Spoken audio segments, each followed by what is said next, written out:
دا ملک صاحب په دې ټایم کې مونږ ملګري ناستو چې اوله مو وخوړو. بیا زما یو ملګری امانت ګل نومې دی، ته ما یاره منزله به ځو. ویل هو. ما ویل بس زه دا سپلی وباسم او راوځم. ما ویل زه اودس کوم چې بس ځو. زه چې رالم بس د کور نمبر مې میلاو کړو، خو دا ناټ ریسپانډینګ راغی. نو د دې نه بعد بیا ما میلاو کړو دوباره، بیا ناټ ریسپانډینګ راغی. نو دا موبایل ما کېښودو چې ورته مې وکتو، نو غالبا یا 17 منټ او 8 بجې دي، داسې ټایم دی.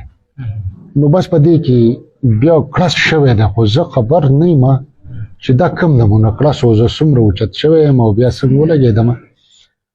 بیا دا چغې مې واورېدې، خو خو حوصله بس الله پاک رحم وکول. خو ما یاره کېدای شي خپې مې نه، خو ما چې به ځان لاس ووهلو نو حوصله مې برابر شوه چې یاره زه خو ټیک یم. خو بهر بلډینګ مې شروع شو داسې د دې سر نه غوږ مې خوږدېدی نه. دې نه بعد بیا ما یو بکسه ده، موږ پکې خپل ریکارډ ږدو، دې باندې ما ګوتې ووهلې. نو ما ته د دې دروازې دا روخ میلاو شو چې یاره زمونږ دې طرف ته لار ده. نو چې زه دې طرف ته راووتم نو مخامخ راته اور بلېده.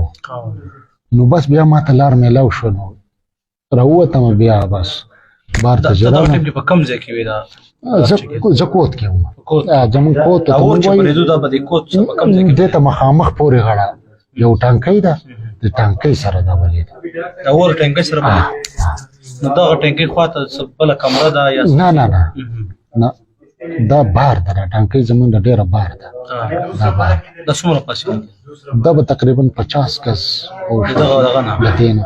او دلته کې ستاسو د کوم کوچ چې د دې سره خواوشا کې نور اسلحه دا څومره فاصله کې پرته وي؟ دا تقریبا زمونږ نه داسې 40 یا 20 ګز خواوشا کې داسې کې یو کمره ده، کوت اپس نه. خو هغې دپاره موږ ځان له ځای مختص کړی دی، باقاعده د بجلۍ کومه سیسټم دی دا مو ته کټ کړی دی.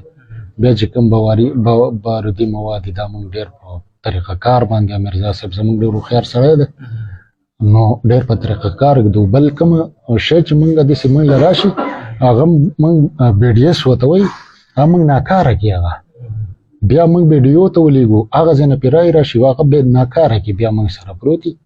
والله اعلم. لکه زه خو ځانه نه یم خبر شوی چې اکسیډنټ څنګه شوی دی. دا اوچت ناست دی، نو ته بیا راووتې څنګه؟ زه چې ښکته رالم نو ما ته د دروازې طرف ته یو لار میلاو شو.